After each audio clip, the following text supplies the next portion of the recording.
आज मैं बात करूंगा आपसे बॉलीवुडिया जेम्स पर। बॉलीवुडिया जेम्स, इनको बॉलीवुडिया कहा जाता है। असल में ये हैं मुल्ला वुडिया। और मुल्ला वुडिया इनको कहने का रीज़न क्या है, ये आप फिल्मों में जो किरदार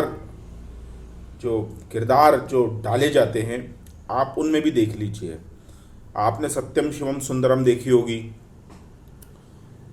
उसमें जो एक बालिका है, उसका पिता ब्राह्मण की पुत्री है, वो उसको जब भी आवाज लगाई जाती है, ए पंडित, जबकि हमारे यहाँ हिंदू सनातन में ब्राह्मणों का बहुत सम्मान है, बहुत ज़्यादा। इसलिए नहीं कि वो ब्राह्मण है या किसी जाति कुल में पैदा हुए हैं, वरन इसलिए कि ब्राह्मणों ने या जिन्होंने शिक्षा प्राप्त की है वो ब्राह्मण कहलाए हैं। पंडित का अर्थ ही पांडित्य का होता है। तो वो एवरी टाइम जो किरदार है उसको पंडित, ए पंडित कहा गया है। मदर इंडिया में आपने देखा होगा कि जो हीरोइन है नरगिस, तो उसको जो एक पंडित किरदार है, चोटी वाला, धोती वाला, वो इसी तरह से पोर्ट्रे किया जाता है कि वो लालची है, हवसी है, हवस हवस का हवस का पुजारी। हवस जबकि उर्दू शब्द है, हवस का मौलाना नहीं, हवस का पुजारी। तो ये सारी चीज़ें हमें देखने को मिलती है। आज मैं जिस फिल्म की बात करूंगा वो फिल्म है मशहूर चाइना गेट। ये मेरी वन ऑफ द बेस्ट जो मूवी है उनमें से है।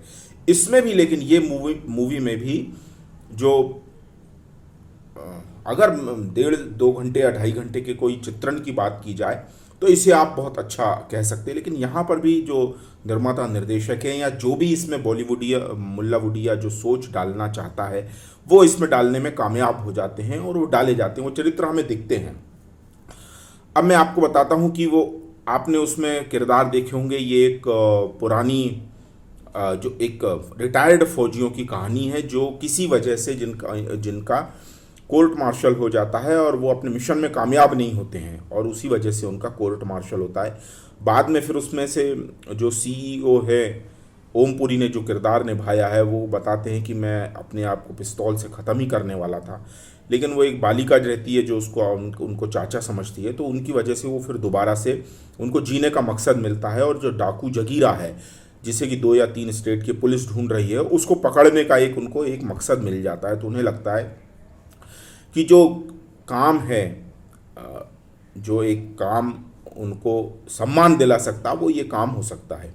आप इसमें 2 किरदारों को देखिए। एक सरफराज है जो मुसलमान है, और कर्नल पुरी हैं जो कर्नल पुरी का किरदार अमरीश पुरी जी ने निभाया है। कर्नल पुरी का किरदार अमरीश पुरी जी ने निभाया है।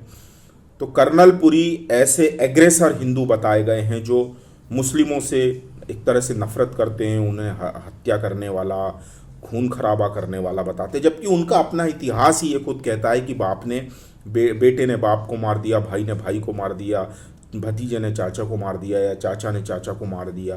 तो ये इतिहास उनका खुद बताता है, और वो खुद से कहते हैं कि हमने ऐसे खून खराबे करके भारत में 700-800 साल तक शासन किया है।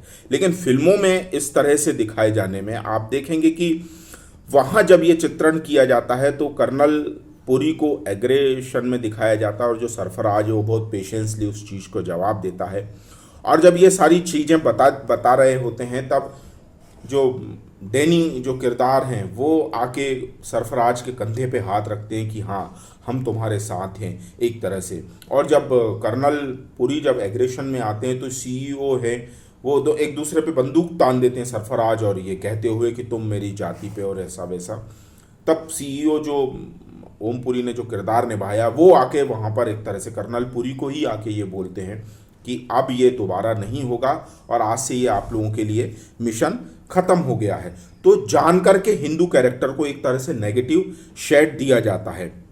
अब वहाँ पर आपने ये भी देखा होगा कि जब गांव वाले जब वो हमला करते हैं, तो कर्नल पुरी मतलब डाकुओं का जब हमला होता है, तो जो मुस्लिम कैरेक्टर है उसको एक तरह से बहादुर बताया जाता है। मुस्लिम कैरेक्टर को आपने शोले में भी देखा होगा।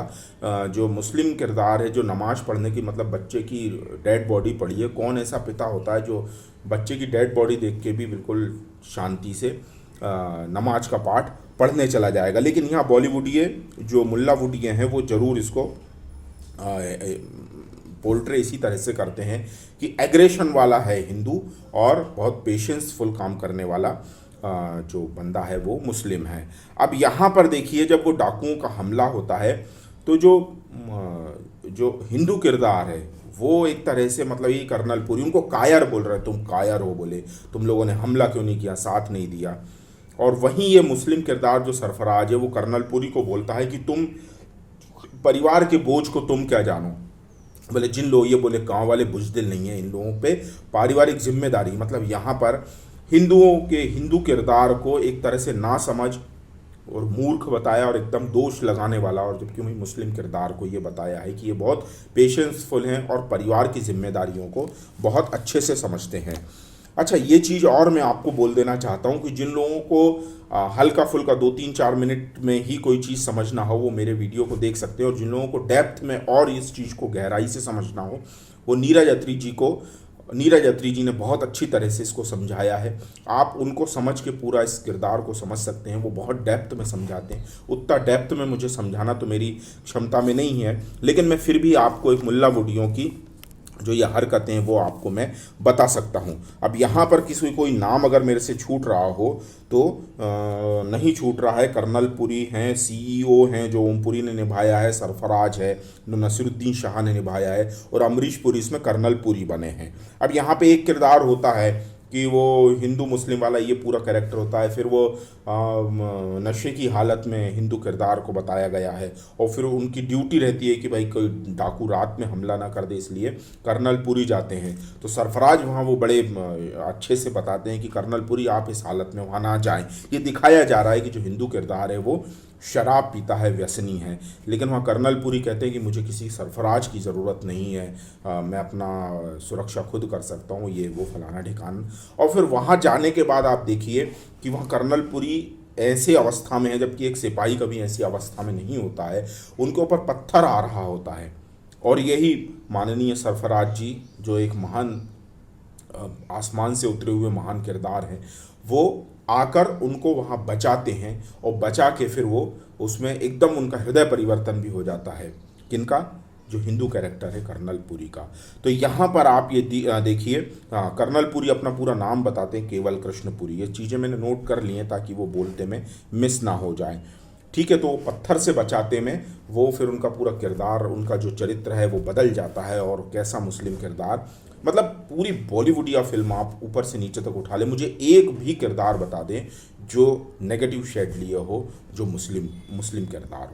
तो ये मुल्ला वुडियो का काम है। लाहौरियन जो लाहौर वुडिये थे, जब लाहौर पार्टीशन हुआ तो लाहौर पाकिस्तान में चला गया, तो ये सारे मुंबई में आ गए। लेकिन अगर आज की डेट में ये मुल्ला वुडिये अगर पाकिस्तान में होते तो इनकी तशरीफ़ कितनी जगहों से सुझाई गई होती, ये आप समझ सकते हैं।